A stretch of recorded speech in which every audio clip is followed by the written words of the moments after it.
Hey everyone, it's Jeff Young, kinesiologist.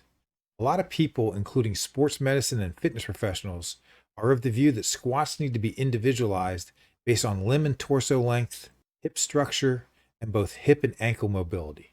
And while there's truth to this video will show why there's actually way more similarities than there are differences between individuals in the squat exercise. And a second purpose for this video is to explain what should be happening at the foot ankle complex, the knees, hips, and spine while performing a squat, and include some additional information on variety, programming, and the primary differences between one person and another. So with that said, let's jump right in. Everyone should avoid lowering their body weight onto their forefoot and pushing through their forefoot to ascend back to starting position. When body weight is distributed at the forefoot on the way down or on the way up, it puts excessive and unneeded stress on the knees and increases the risk for injury. Weight distribution at the foot will be mid to hind foot for everyone. And everyone should avoid frontal plane or left to right movement at the ankle. Weight distribution at the foot should be such that the result is a stable ankle. And lastly, everyone should externally rotate the foot to some degree. The more narrow the base of support, the less the external rotation at the foot.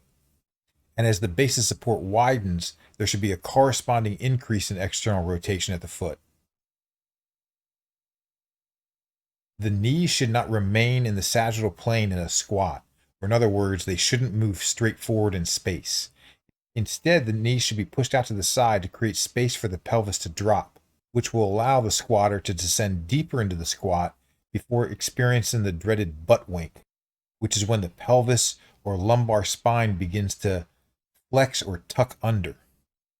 And also because pushing the knees out to the side better activates the gluteus medius, which will create more stability at the hip.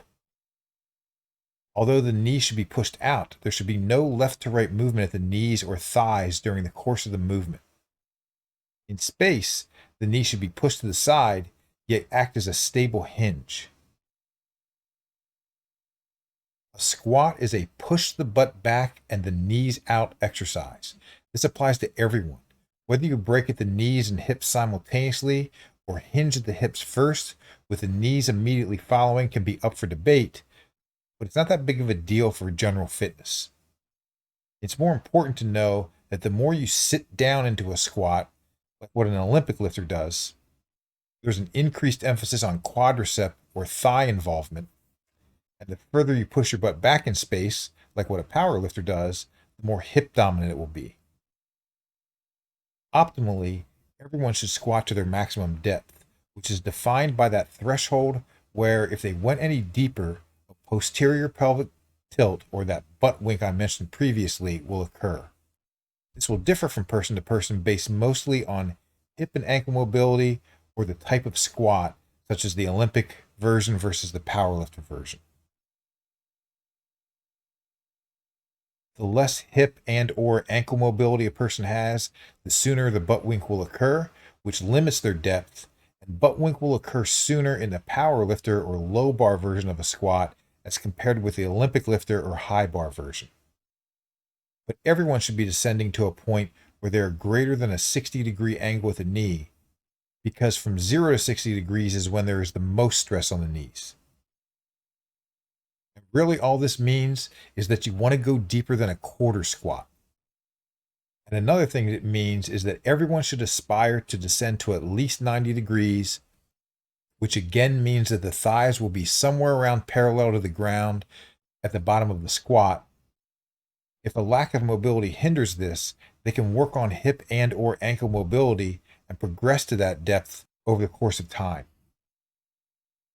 At the bottom of a squat, thigh angle and foot angle should match or come very close to matching, which means the squatter should have a visual sense of how much their foot is externally rotated with their base of support, and then push the knees out so that the thigh and the knee angle correspond. This will keep the knees in line with the hips and foot and avoid any bowing out or caving in stress at the knees. At the spine, obviously everyone should engage their core, lats, and spinal erectors, and maintain a neutral spine during the entire movement.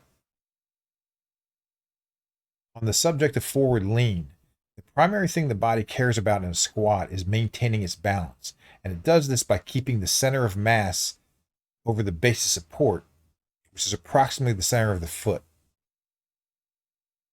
The bar position will mostly determine how much the torso leans forward, although it's also going to depend a little bit on the strength or the lack of strength in the core and spinal erectors, and the mobility or lack of in the hips and ankles.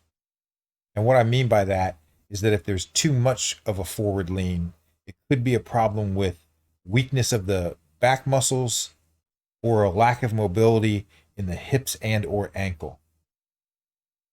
But assuming adequate strength in the core and spinal erectors and no mobility issues at the hips and ankle, the lower the bar is placed on the back, the more the torso will lean forward, because the body is doing what it needs to do to keep the bar directly over the center of the foot.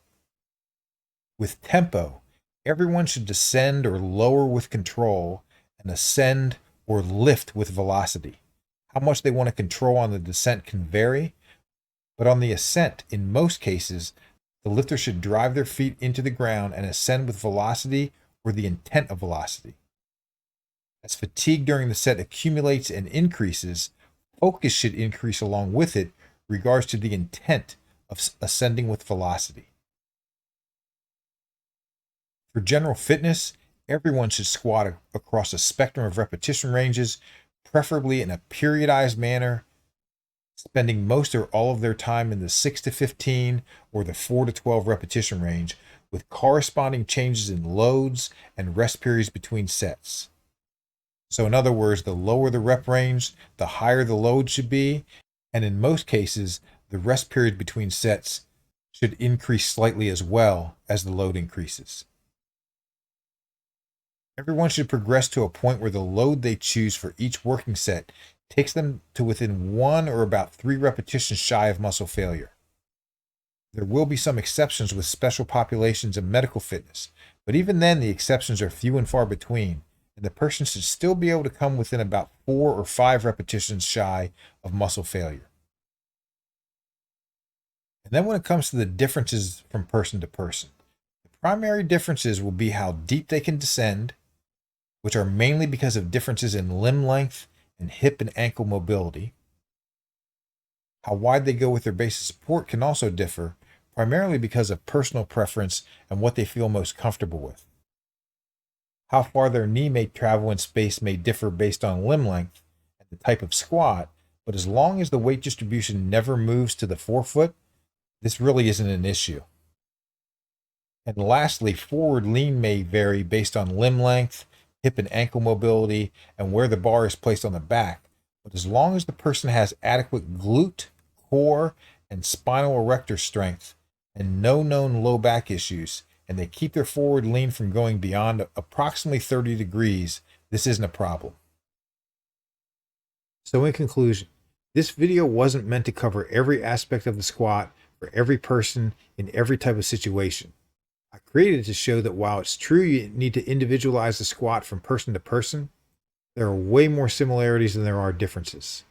And once you know what should and shouldn't be happening at each major joint during the course of the movement, programming and individualizing squats isn't complex, it's actually pretty simple. So I hope you found this helpful, and I'll see you in the next video.